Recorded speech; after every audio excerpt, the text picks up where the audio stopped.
Good morning, students. Class 8 SST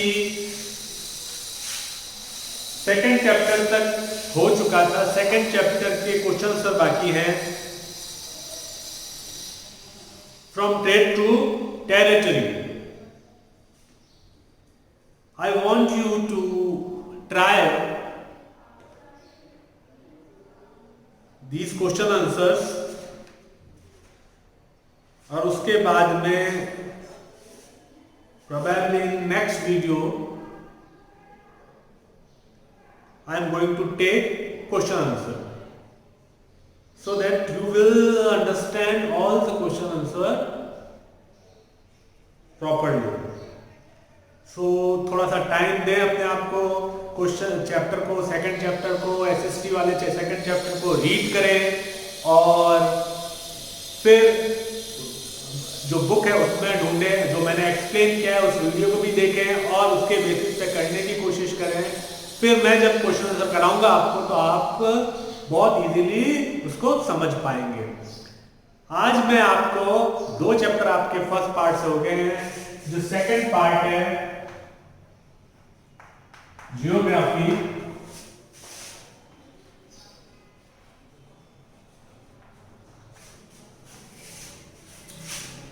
page number 92,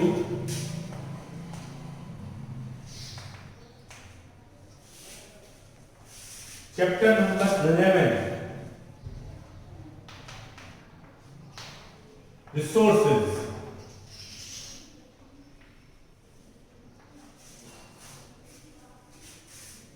करवाऊंगा।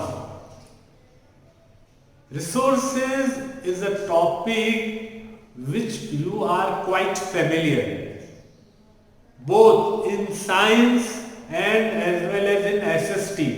In lower classes, that SST was termed as EVS, Environmental Studies. So in those classes you have been taught. तो आज जो है हम इसको थोड़ा और अच्छे से पढ़ेंगे, डिटेल में पढ़ेंगे इस चैप्टर रिसोर्सेज। चैप्टर का टाइटल है, so basically what is resources. तो यहां पे जो डेफिनेशन दे रखी है रिसोर्सेज, पेज नंबर 92 के अंदर, anything that can use to meet and satisfy our need is called. Anything which can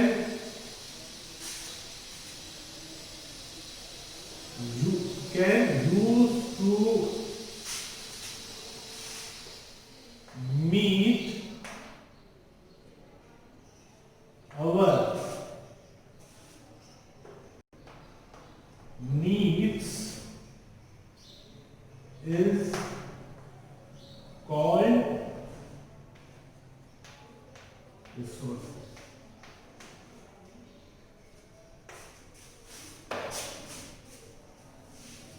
देखिए, अब मैं आपको थोड़ा सा डिटेल में एक्सप्लेन करने वाला हूँ। ये बुक में तो जो है चीज उसको थोड़ा थोड़ा मैं एक्सप्लेन करता जाऊंगा टाइटल के साथ में, लेकिन इसका जो पूरा बैकग्राउंड है इस चैप्टर का, अगर आपको वो बेसिक जो स्टार्ट होता है resources right from the human evolution, अगर वो आपको समझ में आ गया तो आप जो है इस चैप्टर को बहुत इजीली अंडरस्टैंड कर पाओगे। सो देखिए, पहले डेफिनेशन हम वापस से रीड करते हैं। रिसोर्सेज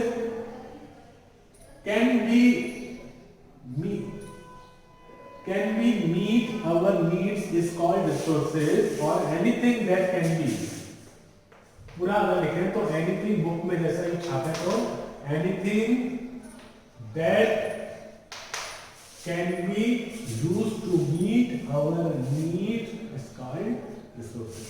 अब our need, तो हमारी नीड क्या है, हमारी नीड क्या है? तो हम सबसे पहले तो बात करेंगे हमारी बेसिक नीड के बारे में। What are our basic need? What is our basic need, क्योंकि हमारी बेसिक नीड क्या है। तो जब ह्यूमन रेस, जो ह्यूमन जो थे बिल्कुल इवॉल्व हुए थे, शुरुआत के टाइम में जो बेसिक नीड थी वो क्या थी, फूड और एयर और क्लोथ और शेल्टर। और ये बेसिकली क्या था, every human being in that time, पुराने टाइम में जब इवोल्यूशन का स्टार्ट, तब सर्वाइवल, जिंदा रहना चाहते थे, उसके अलावा और कुछ नहीं। तो हंगर, ब्रीथ के लिए एयर, और साथ में आप कह दो वाटर, ये फूड के अंदर इंक्लूड कर लिया हमने वाटर, एयर, फिर क्लोथ, कपड़े, सीजन, जो अलग अलग सीजन के हिसाब से, कहने का मतलब बहुत ही बेसिक क्लोथ, और शेल्टर, अपने आप को प्रोटेक्ट कर सके किससे, वाइल्ड एनिमल से, क्योंकि कोई विलेज और तब जो टाउन तो हुआ नहीं करते थे, सिटी हुआ नहीं करते थे, या जंगल अलग हुआ, ऐसा तो नहीं, सब जंगल में ही रहते थे तब, तो शेल्टर। तो ये 4 बेसिक चीजें हुआ करती थी। और जो ये चीजें तब जो हमारी नीड फुलफिल होती थी, और उसको हम तब रिसोर्सेज बोलते थे। अब उस रिसोर्स के अंदर जो है प्लांट्स आते थे, जिससे हमको फ्रूट्स मिलते थे, हम खाते थे, या हमने एग्रीकल्चर स्टार्ट कर दी थी, तो जाहिर सी बात है फूड, या फिर हम हंटिंग करते थे, तब हंटर और गैदरर थे, तब मीट खाते थे। तो ये जो एनिमल्स हमारी नीड थी। और कुछ उससे भी पहले जाएं, जब we are not that much skilled, जब हम इतने स्किल्ड नहीं थे, तब हम स्कैवेंजर थे। स्कैवेंजर का मतलब थे डेड मीट, जो पड़ा हुआ मीट होता था, जो एनिमल हंट करके छोड़ देते थे, तो उनको भगा के हम वो खाते थे। वो बहुत पहले की बात है। तो ये एनिमल में आ जाएगा, बोथ डेड और अलाइव, ये रिसोर्स थे। तब ये गोल्ड या ये तब हुआ नहीं करते थे रिसोर्स, फिर या पेट्रोल, नो, क्योंकि तब गाड़ी से तो हुआ नहीं करती थी। तो अब क्लोथ के अंदर क्या होगा, तो वो होगा स्किन। किसकी स्किन, एक तो प्लांट के लीफ और एनिमल स्किन। तो ये आपके अलग, और शेल्टर के अंदर आ जाती थी केव्स। इसके बाद में वो एक बाड़ा टाइप का बना के उसको रोकने का, कटी जो झाड़ियाँ, these are probably the shelter जो है वो बनाया करते हैं। तो ये सारा चीजें जो है वो रिसोर्सेज में यूज आई होगी। फिर धीरे धीरे धीरे जो है डेवलपमेंट हुआ, और उसके बाद में जो है रिसोर्स की ज्यादा जरूरत पड़ी। फिर ह्यूमन ने हंटिंग के लिए हथियार बनाए, वेपन बनाए, वेपन नहीं, weapon is the wrong word, जो ऐसे स्टोन्स, नुकीले स्टोन्स बनाए, जिससे कि वो एक ब्लो से स्किलफुली अपने से भी बड़े एनिमल को हंट कर पाते थे। और इसके लिए क्या करते थे, वो एक झुंड में जाते थे और एक खास स्ट्रेटेजी के साथ में जाते थे। तो वो सब इस तरह के स्टोन्स जो थे रिसोर्स हो गए। पहले, इससे पहले नहीं थे, पीरियड जो है वो रिसोर्स के अंदर आ गए। ठीक है, इस स्टोन्स के बाद हमें इसी स्टोन से फायर, फिर लॉन्ग्स, लकड़ी के जिससे व्हील बनी थी, पहले चीजें लेके जाया करते, तो वो रिसोर्स में आ गए, क्योंकि वो यूज में आने लग गए। तो इस तरह आपको पता पड़ा कि रिसोर्सेज है। अब इसमें से कुछ जैसे स्टोन्स है वो नॉन लिविंग थिंग है, और जो रिसोर्सेज लिविंग थिंग है, ये सारे लिविंग थिंग है, तो ये बायोटिक रिसोर्सेज हो गए या अबायोटिक रिसोर्सेज हो गए। तो इसके बारे में हम अब चैप्टर में पढ़ेंगे। तो मैंने आपको एक बेसिक इंट्रोडक्शन दे दिया है, इसके बाद हम स्पीड से भी चलेंगे तो आपको समझ में आ जाएगा।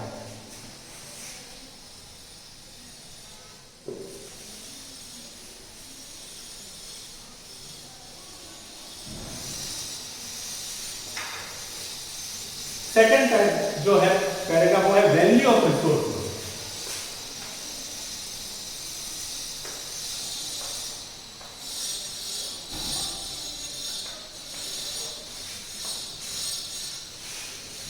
इसके अंदर है utility of resources. When a particular thing has some use for us, it means it has some value for अस।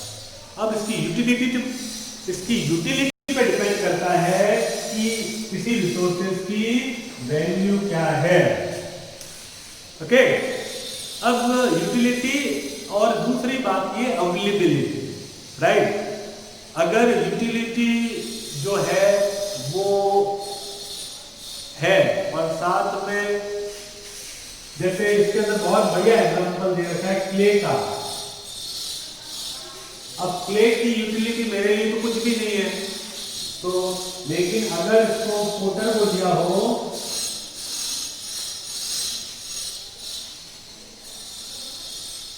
तो वो क्या करेगा,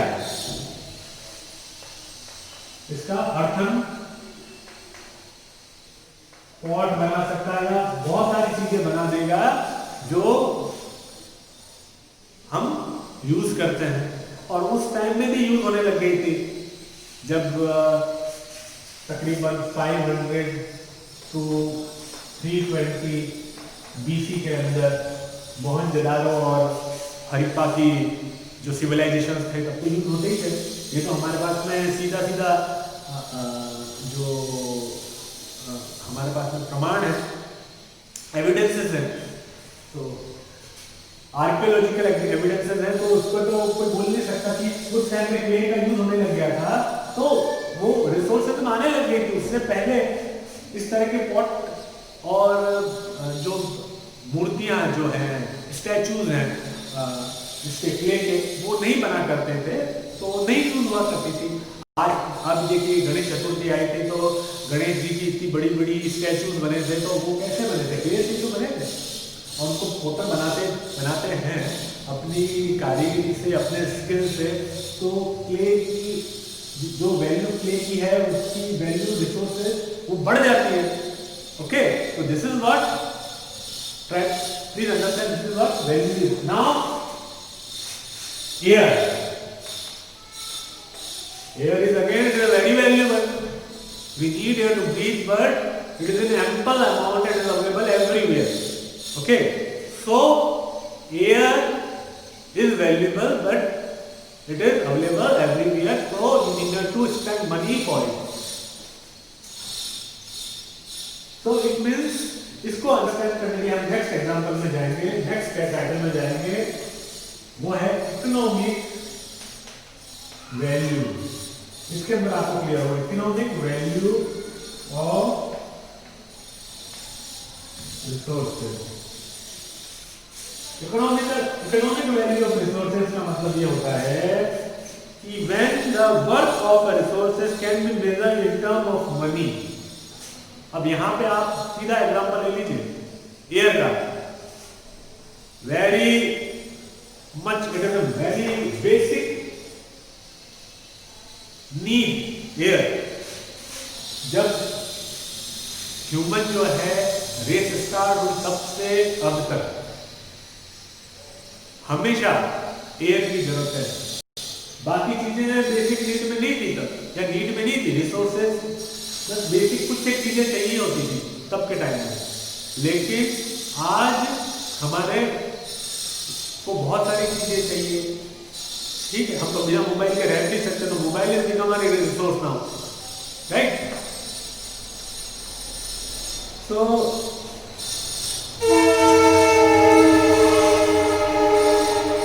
it is said to have an economic value.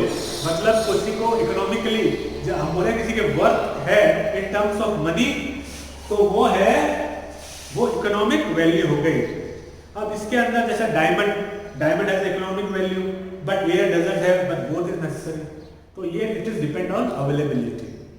Okay, try to understand. Diamond, यहाँ पे example बहुत अच्छा दे रखा है। इकोनॉमिक वैल्यू ऑफ डायमंड क्या होगा? सबसे अगर कोई चीज़ है कॉस्टली, तो अगर आपके फर्स्ट स्ट्राइक करेगी माइंड में, तो आपके माइंड में करेगी जो है diamond.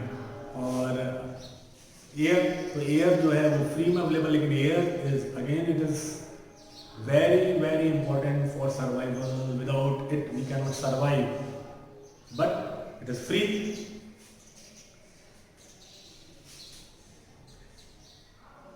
Let us take another example of resources which may not have economic value but as important resources. You must be making many delicious dishes. Your mother must be making many delicious dishes for you. She knows the recipe of maybe about 100 of dishes.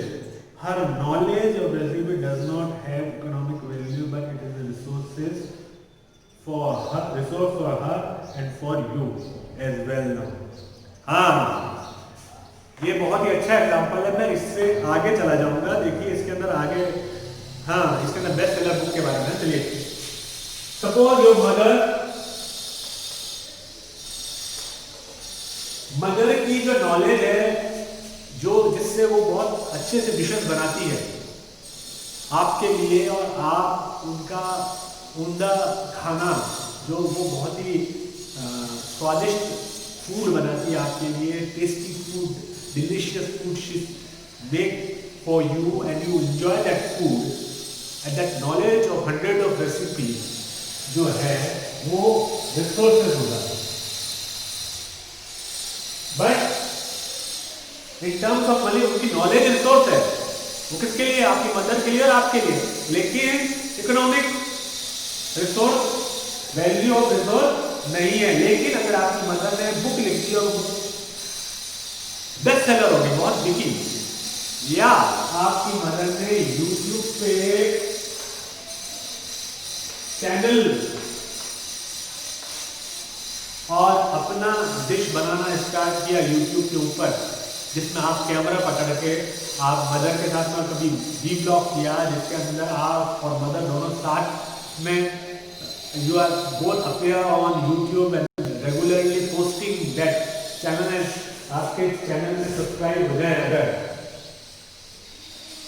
more than suppose 10K और per day 5,000 to 10,000 जो है visitor उसके अंदर visit कर रहे हैं और channel देख रहे हैं, तो आपको ये वहाँ से इनकम शुरू हो जाएगी, तब इकोनॉमिक वैल्यू हो जाएगी। समझ में आया? उस रिसोर्स की, उस नॉलेज की वैल्यू हो जाएगी। तो ट्राई टू अंडरस्टैंड। अगर किताब लिख देते हैं, बेस्ट सेलर हो जाती है, बुक लिख देते हैं, तो भी वो।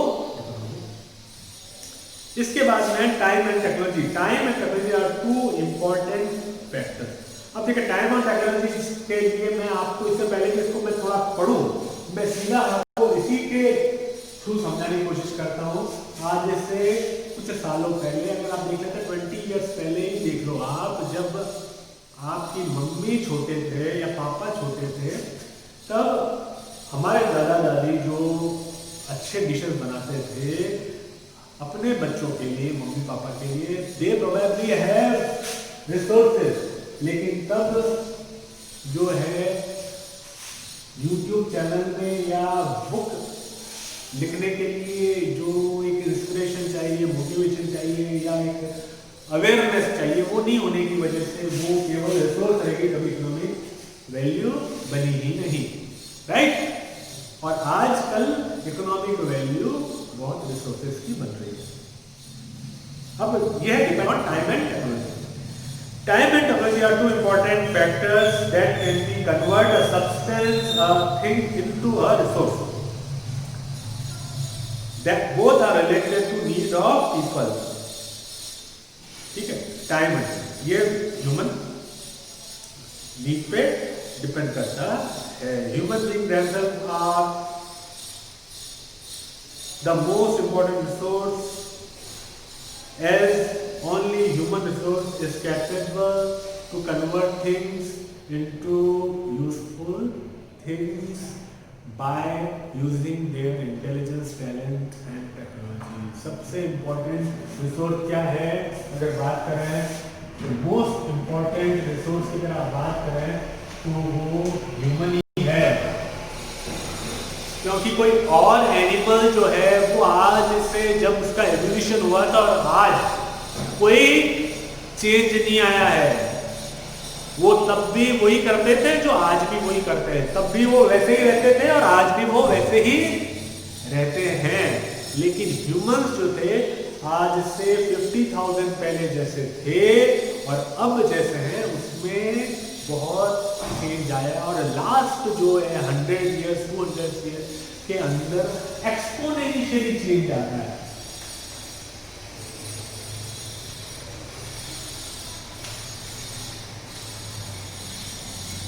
इसका एक थोड़ा देख लीजिएगा, एक्सपोनेंशियली चेंज आ रहा है। तो ये किस पर डिपेंड करता है? तो ये रिसोर्सेस जो है, जो ह्यूमन जो है अपने इंटेलिजेंस से वो टेक्नोलॉजी में बना रहे हैं और टेक्नोलॉजी की वजह से जो है जो नीड डेवलप कर रहे हैं या नीड के हिसाब से जो रिसोर्सेस बना रहे हैं।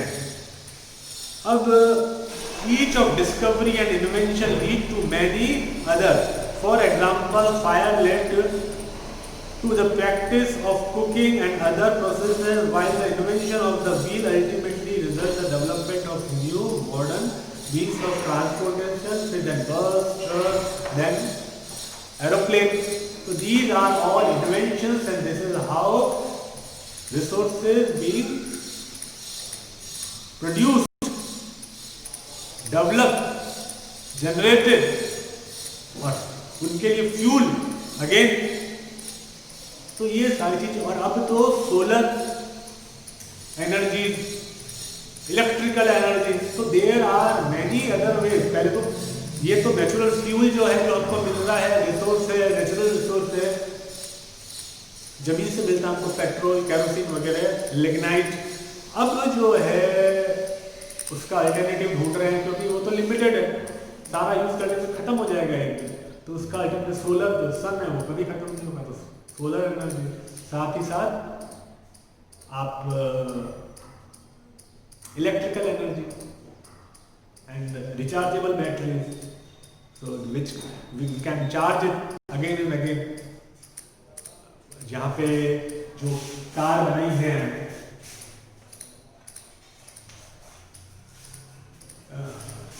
यूएस के अंदर, और वो कार जो है इलेक्ट्रिकल एनर्जी की कार है, वो कार इतनी स्पीड से चलती है, इतनी अच्छी चलती है, और उसके अंदर फ्यूल में चार्ज करना पड़ता है।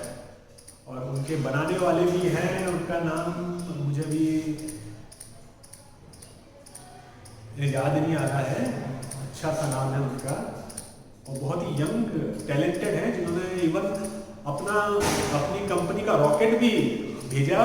अब तो नासा ने उनसे कांटेक्ट कर रखा था, लास्ट उन्होंने नासा का रॉकेट उनकी कंपनी ने भेजा। सो आई एम स्पेक्ट्रा करके कंपनी का नाम है, एक जो रॉकेट भेजती है, और नासा ने अपना जो है सैटेलाइट उनके रॉकेट के थ्रू भेजा था, और वो इलेक्ट्रिकल कार के अंदर रिवोल्यूशन उनके थ्रू आया। इससे पहले की जो इलेक्ट्रिकल कार थी उसकी स्पीड सर्टन लिमिट तक ही होती थी, लेकिन आज इलेक्ट्रिकल कार का जो यूएस के अंदर, ये अमेरिका की बात कर रहा हूँ मैं, तो ये स्किल की वजह से ही हुआ है, टेक्नोलॉजी की वजह से। और किसने किया? ये ह्यूमन ने किया है। अब type of resources, types of resources की बात करें।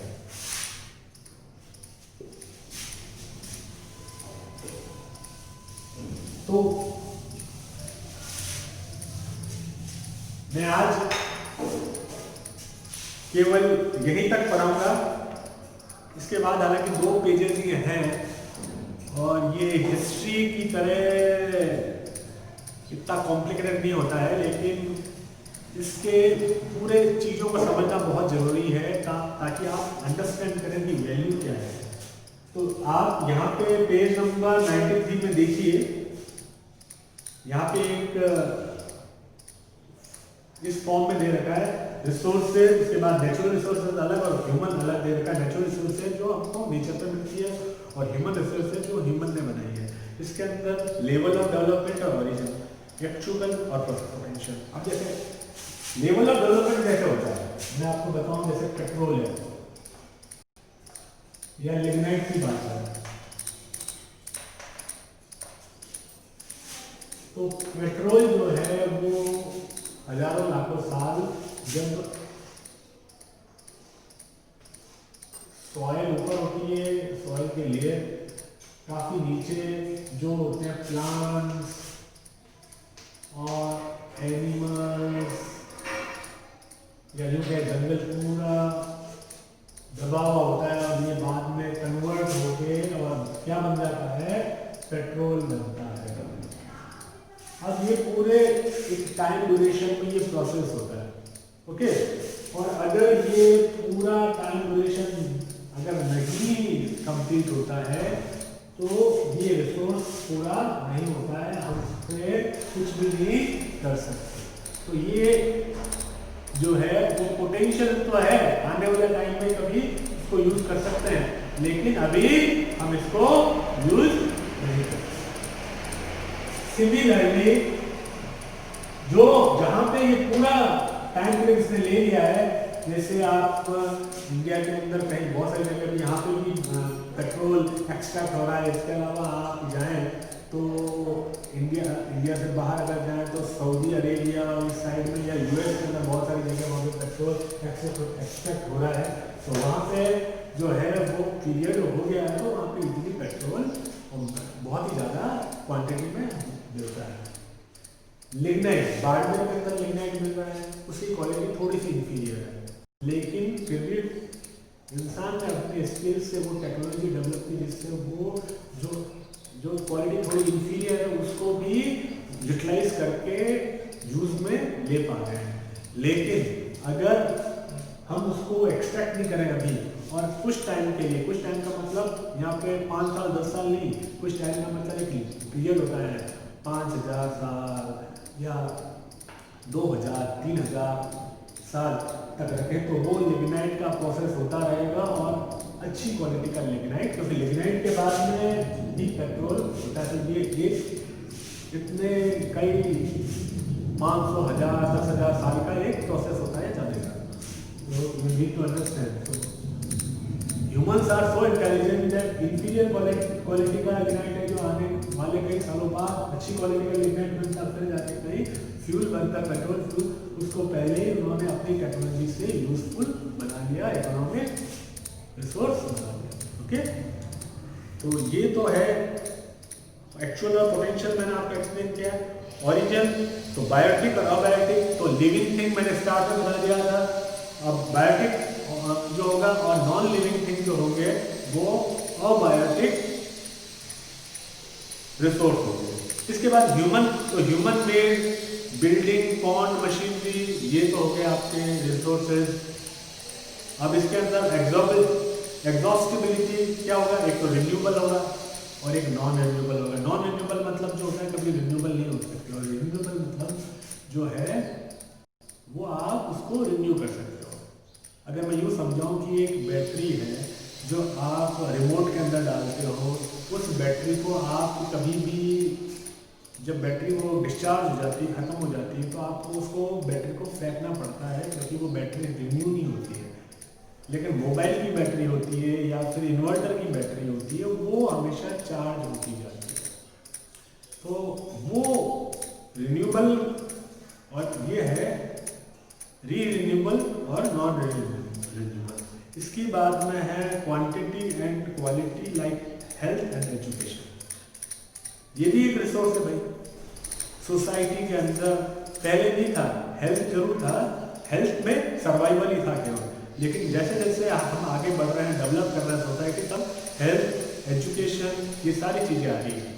और इसके बाद डिस्ट्रीब्यूशन, ऑबिक्विक और लोकलाइज। ऑबिक्विक के अंदर क्या है, जैसे सन है हर जगह अवेलेबल है, ठीक है, तो सन की जो एनर्जी है वो हमको हर जगह मिलती है, एयर जो है हर जगह अवेलेबल है, तो ये ऑबिक्विक। और लोकलाइज पर्टिकुलर एरिया में ही जो रिसोर्स अवेलेबल होंगे, जैसे गोल्ड हो गया या कॉपर कहीं और मिल रहा है, या स्टील की कोई खदान है जहाँ पे स्टील इतनी मात्रा में मिले, इतनी क्वांटिटी मिले कि स्टील की माइन वहाँ पे खोलनी पड़े। तो ये मैंने आपको समझा दिया, एक्सप्लेन में डिटेल में और फिर बाद में कर दूंगा। इसके साथ ये ऑलमोस्ट ही एक्सप्लेन ही है, लास्ट रिड्यूस यूएस रिसाइकिल ही है, एक बार और एक्सप्लेन कर दूंगा मैं। और आज का जो है वीडियो हम यही ड्रॉप करते हैं। Thank you.